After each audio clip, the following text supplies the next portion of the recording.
একাংশ হোমষ্টেত কি চলে যোৰহাটত পুলিবৰৰ হোমষ্টেলৈ কিশোৰী লৈ যোৱা যুৱতীসহ 3জনক গ্ৰেপ্তাৰ কৰে যোৰহাট আৰক্ষীয়ে। সোধা পোছাৰ অন্তত বুধবাৰে 3জনক গ্ৰেপ্তাৰ হোৱাৰ বিষয়ে বৃহস্পতিবাৰে বিয়লি প্ৰায় 5:45 প্ৰেছ বাৰ্তাযোগে উল্লেখ কৰিছে যোৰহাট আৰক্ষীৰ তৰফৰ পৰা। যোৰহাটৰ পৰা সন্ধানহীন হোৱা দুগৰাকী কিশোৰীৰ সন্ধান উলিয়াবলৈ যোৱাত পোহৰলৈ অহা ঘটনাই আৰক্ষীকে ধৰি সকলোকে হতভম্ব কৰি তুলিছে। যোৱা 4 আগষ্টত দুগৰাকী কিশোৰী সন্ধানহীন হোৱাৰ খবৰ আহিছিল আৰক্ষীলৈ। আৰক্ষীৰ অনুসন্ধানত এগৰাকী যুৱতী বান্ধৱীৰ সৈতে কিশোৰী দুগৰাকী থকাৰ সন্দেহ কৰা হৈছিল।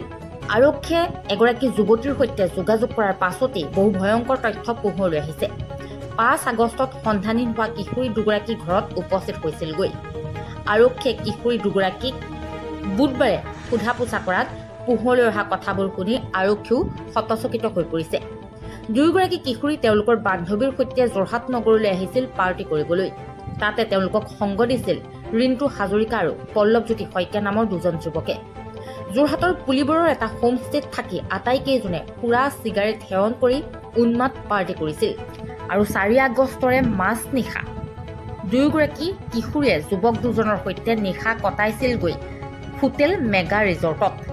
বুধবাৰে আৰক্ষীৰ অনুসন্ধানত এই সকলো তথ্য পোহৰলৈ আহিছে।